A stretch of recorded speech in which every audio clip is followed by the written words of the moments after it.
Okay, welcome back to the Percast. I am here with my good friend Pastor Halit, and thank you for joining us. And we're excited now to hear the conclusion of this amazing situation. And it touches into what we all know about the Arab Spring and what happened in Egypt. It really, in many ways, started in Egypt. And so, please tell us more and continue with this great testimony. At that point, we felt that there is a wall of steel around the country. And this was because of the 30 plus having Mubarak in power, more than 30 years. So we felt, yes, everything was stable, but as if really there is a steel and a brass cover over the land. So when just this movement, maybe you can call it labor pain, we have been praying for the country in Egypt for years now. And I'm saying for years to encourage everybody that it doesn't happen overnight. It's not like that. This is almost 40, 50 years. Yeah. So it, at least in our case, it wasn't like that. Yep. So we have to learn by experience how to humble ourselves, how to seek His presence. And it takes, it's not just close your eyes and pray. It takes more than that. And it took 30, 40 years to pray for the land. So what happened, that the revolution started. When it started, the prayer warriors, they felt that this is the shaking of the land because this is the answer of prayer. And what happened actually was very encouraging, that after a while he stepped down and he left power, and everybody was on cloud nine, Right. hoping the best of the best Right. to happen to the land and to the nation and to this. Now we don't have the walls anymore. And it. as we prayed for the communism, the walls of communism to fall down, now we're praying for our walls, and it's about to fall down. Wow. And it's about to sense again and to breathe the freedom again, and to share the gospel with everybody, and to have our meetings in the streets, in the main squares of Egypt, in Cairo. Right. So we had a lot of hopes up to cloud nine. And after this and the election, we had the biggest disappointment to have President Morsi in power. And President Morsi, nothing personal against him, but he represents, of course, the Muslim Brotherhood. Yes. The Muslim Brotherhood, they were about to, they spent more than 8 years behind bars in prisons. Right. Started with Nasser, Yep. the first president after revolution in 1952. Yep. Nasser and Sadat, he started to sing the same song, the Muslim Brotherhood, because he wanted to have this image that I'm a true Muslim, and he put this mark on his head, because when you have this mark, because you pray a lot, you kneel and bow down a lot, so this gets darker. And Mubarak, they spent maybe 80 or more years in prisons, Muslim Brotherhood. So now they are in power. Wow. So this was not the change that the church was thinking was coming through as a result of prayer. This, in fact, was almost worse. Greg, it was the deepest. What happened? Deepest disappointment. People were very disappointed. Yeah, I could imagine. And we felt that we prayed all these years. Yep. And Lord, is this the kind of response? Is this a kind of, you answer our prayers over the years with this, having Muslim Brotherhood in power? And the people felt so sad. And the prayer basically at that time was silence. It was We don't know what to do now. groaning, as if you spend 1 hour, and this actually what happened. You spent 1 hour in the prayer meeting or praying in your room, as if just saying one word: God have mercy. God have mercy. God have mercy. Right. There is nothing to say. And when they said, and we knew, if they are in power, they won't leave power before hundreds of years. And actually, one of the leaders at that time of the Muslim Brotherhood, he said, He vowed. he vowed, yeah. He said that we'll be in power for at least 400 years. Wow. Don't even think about that we're living power. Wow. We've been in prison for 90 years. Now we'll be in power for 400 years at least. Same number as the Israelites were enslaved. Exactly. And we don't have anything to do. And actually, I'm a pastor in a church here in Boston now. Right. We invited one of the leaders. He came for a seminar to our church at that time, right after having Muslim Brotherhood in power in Egypt. And he said it will take less than a year and they will be removed. I told him, Ihab, you're just dreaming. It doesn't make sense. How could he say that? How could he say that? I don't know. He didn't have anything. He said, no, it will be less than a year. And I interrupted him. I was sitting in the first row, and I interrupted him. Your faith rose up. Yeah, of course. And I said, there is no Easy, way. of course. Yeah. You're just dreaming. This is just being naive. Naive, yep. And he said, it will take maximum 7 months. Okay.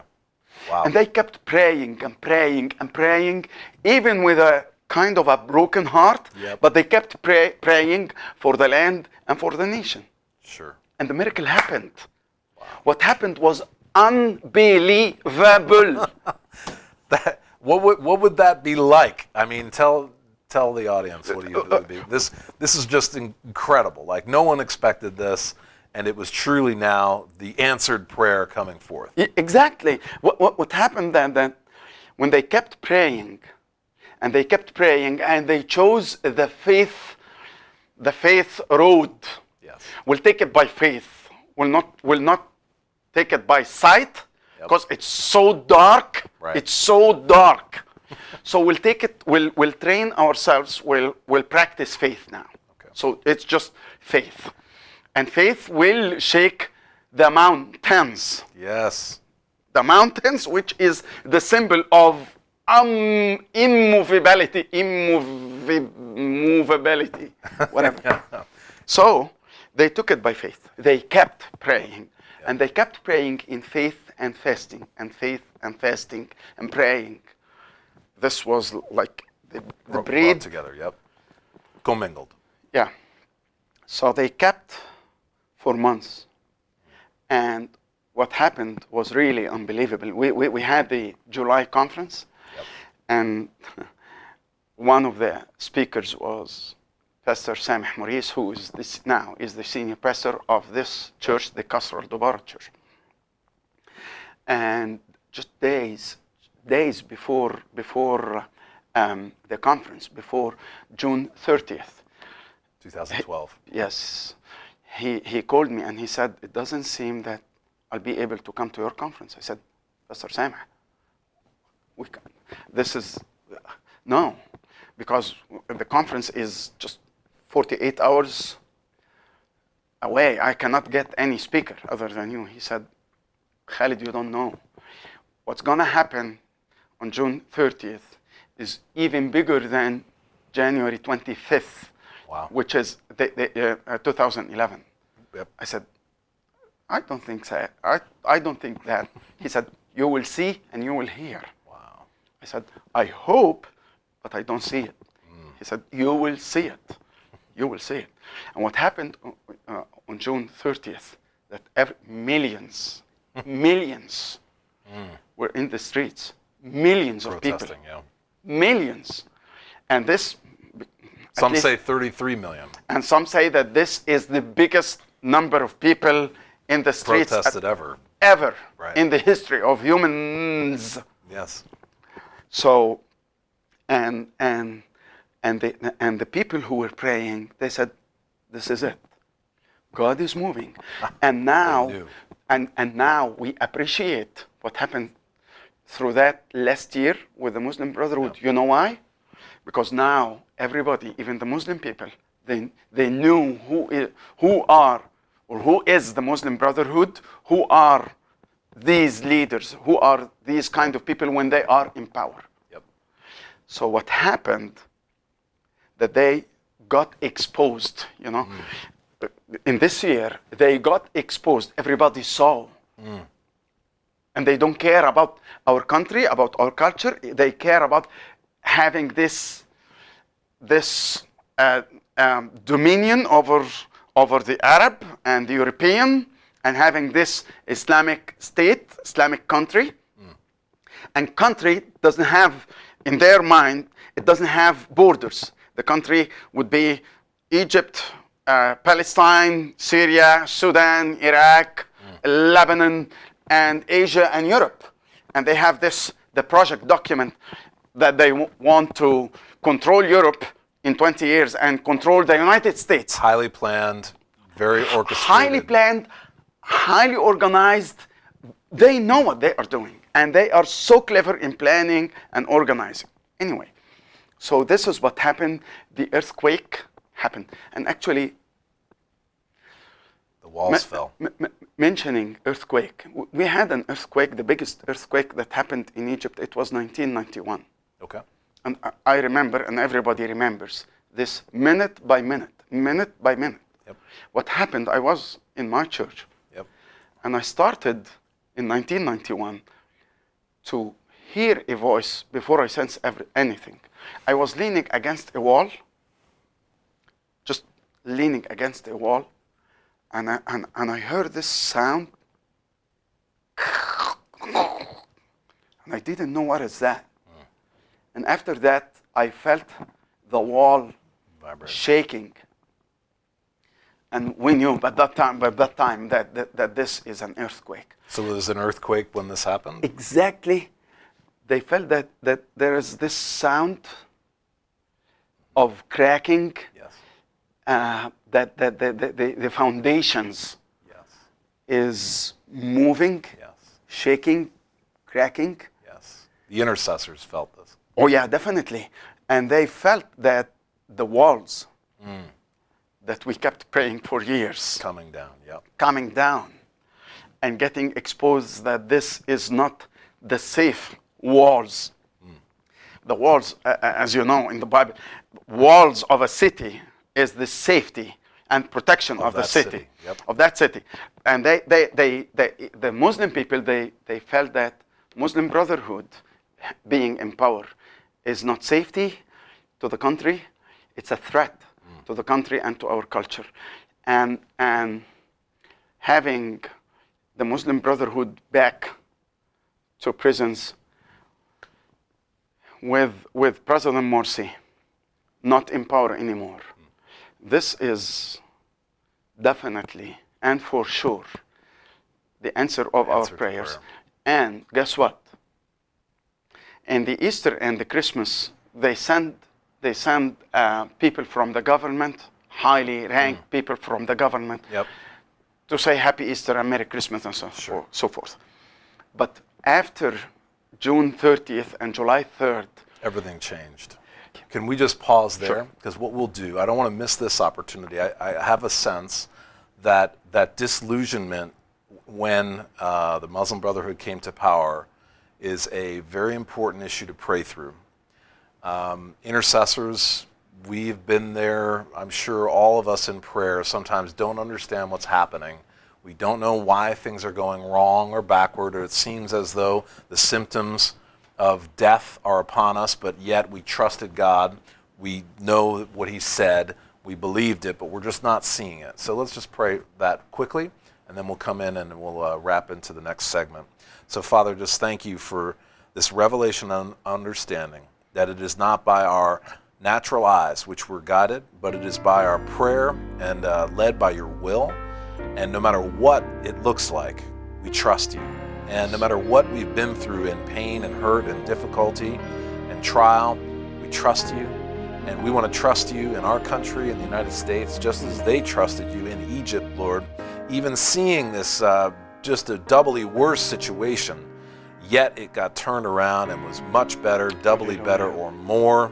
And we just thank you and we trust you for that here in our country too. Jesus, Lord.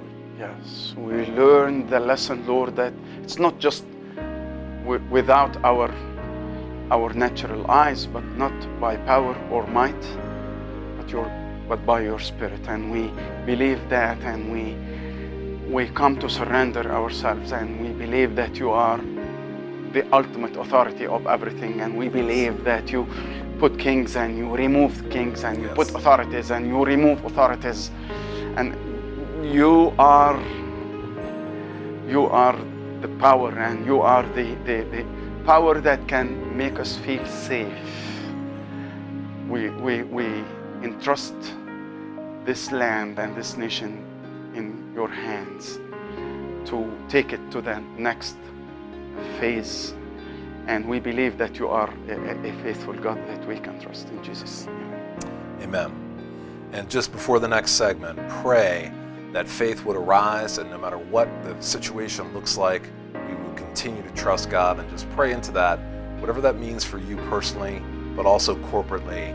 And no matter how it looks here in the United States today, or in the past few years, let's just trust God and not trust our natural eyes, but let faith arise in us and see the results which will come in that hope. In Jesus' name.